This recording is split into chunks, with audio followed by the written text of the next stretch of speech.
The factory method deals with the problem of needing to create objects but not knowing exactly what type of objects need to be created. There might be a class that creates new objects, but when the class is written, you want to be flexible about the type of objects it creates. In fact, the class might have no idea what kind of objects it will want to create. For example, say that there is a candy store that sells different types of candy. The owners of the candy store will want to buy in stock, but when they open the store, they won't know which candy they will want to buy in the future. The job of the store is just to sell candy. It is not the job of the store to get involved with exactly how the candy is created. The solution to this problem is to use the factory method pattern. This involves adding an extra class between the candy store and the candy. This class has something called a factory method, which handles deciding which class to return. This means that all the code that decides which candy to make is moved out of the candy store and into the candy factory. This makes it much easier if the owner of the shop wants to start selling new types of candy. In that case, the code in the candy store class does not need to be changed at all anymore. Instead, the candy factory class worries about all of this for us. This makes the code much more maintainable. If the factory pattern was not used, the code would be much more difficult to maintain. There could be a class called Candy Store and then an abstract class called Candy. Then each different type of candy could be a concrete implementation of the abstract Candy class. The store needs a way to get the candy. The problem is, the Candy Store class needs to create candy objects, but it cannot create them because candy is an abstract class. You cannot instantiate an abstract class in Java. But the store just needs to know that it sells different types of candy. It doesn't need to know about all of the different kinds of candy available in the world. In this scenario, the only way to create a candy object in the Candy Store class is to specify what type of candy it is. One solution is to have a method with lots of if statements. For example, if the candy is in the chocolate section, create a chocolate bar. If it's in the lollipop section, create a lollipop. The candy store probably sells lots of different types of candy, so it is easy to see that this method is going to get long and complicated very quickly. If the store wants to sell a new kind of candy, the code in the candy store itself needs to change. Any changes to the way the candy is created or packaged need to be reflected in the code inside the candy store too. Using the factory pattern method avoids these problems. In this example, there is an application that would benefit from being refactored to use a factory method. In the application, there is a candy store that sells two different types of candy, chocolate and hard candy. It has an abstract class called Candy, which declares a single abstract method called makeCandyPackage. This method takes a number as an argument. It returns a list of candy with that number of candy in it. It then has two classes that extend the candy class. These are chocolate and hard candy. Both override the abstract makeCandyPackage method. In the chocolate class, it creates a list and adds new chocolates to it. For example, if the number 7 is passed into the method, it creates 7 new chocolates and adds them to a list. It then returns that list of chocolates. The hard candy class does the same, but creates and returns a list of hard candy rather than a list of chocolates. The candy store class needs to get packages of candy. Because the candy store needs to be flexible in what candy it sells, it has a getCandy method, which takes the candy type as an argument. It then has a method called getCandyPackage. This uses the getCandy method to create a candy of the type specified. It then creates a package of that candy. The problem with this approach is that all the code for creating the candy is in the candy store class. If the makeCandyPackage method changes, then the getCandyPackage method will have to change too. Also, it is unlikely the candy store will want to sell only 2 different types of candy. In reality, new candy is going to be added, and sometimes the store might stop selling certain types of candy. Every time this happens, the getCandy method has to change. It is also going to get very long. The first step that can be taken is to move this code out of the candy store class. There needs to be a new class to put it in. To create a new class, I will right-click on the factory example package, which is on the left sidebar in the NetBeans IDE. I will then select New from the menu and then Java class. I will name it Candy Factory.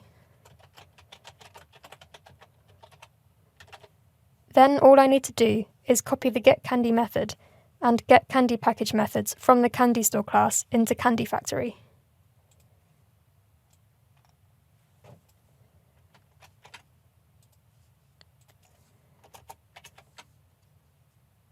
Now I can go back to the CandyStore class and create a new variable of type CandyFactory in the main method.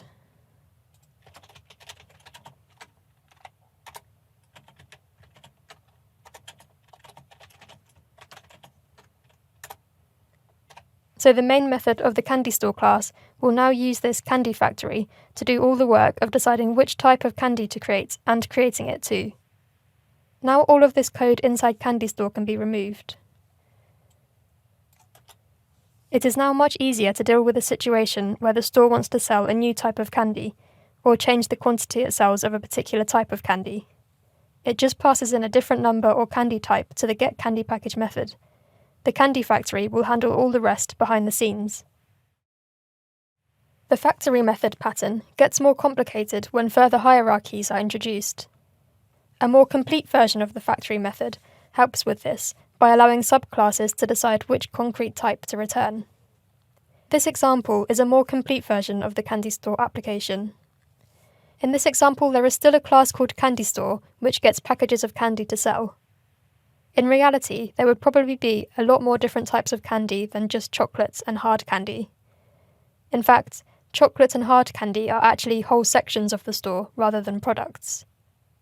Now there are several different types of chocolate: dark chocolate, milk chocolate, and white chocolate. There are also 3 different types of hard candy: candy canes, lollipops, and peppermints. All of these different types extend the candy class and override the makeCandyPackage method. The candy that is in the hard candy section prints out a slightly different message. Hard candy has to be packaged in quantities of 10, so it tells us how many packages of 10 candy have been made. In the chocolate classes, it still just tells us how many packages have been made. Now that there are so many different types of candy, the CandyFactory class is getting very complex. Firstly, the getCandy method is getting very long. It is only going to keep growing as more candy is added over time. Secondly, the getCandyPackage method has become both longer and more complex. This is because the candy in the hard candy section has to be packaged in quantities of 10. Previously, this method took 2 arguments, the quantity needed and the type of candy. But because the behaviour is different for packaging candy from different sections, this method now needs to know what section of the store the candy is in. If it is in the hard candy section, it checks that the quantity is a multiple of 10. If it is not, it prints out an error message and returns null. If it is a multiple of 10, it continues and makes the candy package. This also means that another parameter has to be passed in every time this method is used. In the CandyStore class, we have to specify both the type of chocolate and the section it is in. It is likely that there will be more sections than just chocolate and hard candy in the store. The new sections might also have different ways of packaging the candy. Every time a new section is added with a new packaging style, the method getCandyPackage is going to get longer and more complex. The code is now at a point where it is only going to get more complex and difficult to maintain. The way to improve this is to use a complete implementation of the factory pattern method. Introducing hierarchies into the CandyStore example made the CandyFactory class overly long and complex. In particular, the getCandy method was getting very long, and different types of candy needed different implementations of the getCandyPackage method. In this example, the full factory method pattern has been implemented to solve this problem. Firstly, the CandyFactory class is now an abstract class. And there are 2 new classes, Chocolate Factory and Hard Candy Factory. Both of these classes extend the CandyFactory class. The CandyFactory class still has 2 methods, getCandy and getCandyPackage. The getCandy method is now an abstract method with no implementation. If I open the Chocolate Factory class, you can see that it provides a concrete implementation of this method. This version of the getCandy method is shorter because it only deals with candy in the chocolate section. The Hard Candy Factory class does the same. It implements the getCandy method so that the specified type of hard candy is returned. Back in the CandyFactory class, it also declares the getCandyPackage method. Candy Factory provides a default implementation of this. In most cases, the candy will just need to be packaged as usual, but because it is an abstract class, this method can be overridden when it needs to be. In the Chocolate Factory class, there is no need to override this method. This is because the default is fine for handling chocolate. But in the Hard Candy Factory class, this method is overridden to ensure that only packages of 10 candy are created.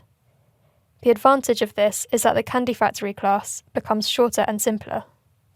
If we want to change the way that hard candy is packaged, it is the code in the Hard Candy Factory that is changed, and if a new section is added, a new factory can be made for that section and it can override the getCandyPackage method if it needs to. In the Candy Store class, there is no longer a single candy factory. Instead, there is a chocolate factory and a hard candy factory. There is no longer the need to specify what section the candy is in when the getCandyPackage method is called. In the main method, a package of 7 dark chocolates is created. Next, a package of 14 lollipops is created. And finally, a package of 50 candy canes is created. If I run this, the output shows that the package of chocolate is created as expected. This is using the default implementation of the getCandyPackage method in the Candy Factory class. But because lollipops are in the hard candy section, it uses the version of the method in Hard Candy Factory and checks if it is a multiple of 10. Because 14 is not a multiple of 10, it prints out the error message specified in Hard Candy Factory instead. This example is now a much improved version. Because the Candy Factory lets the subclasses, Chocolate Factory and Hard Candy Factory, make the decision on what concrete type to return, it is now much easier to add new types of candy to the application.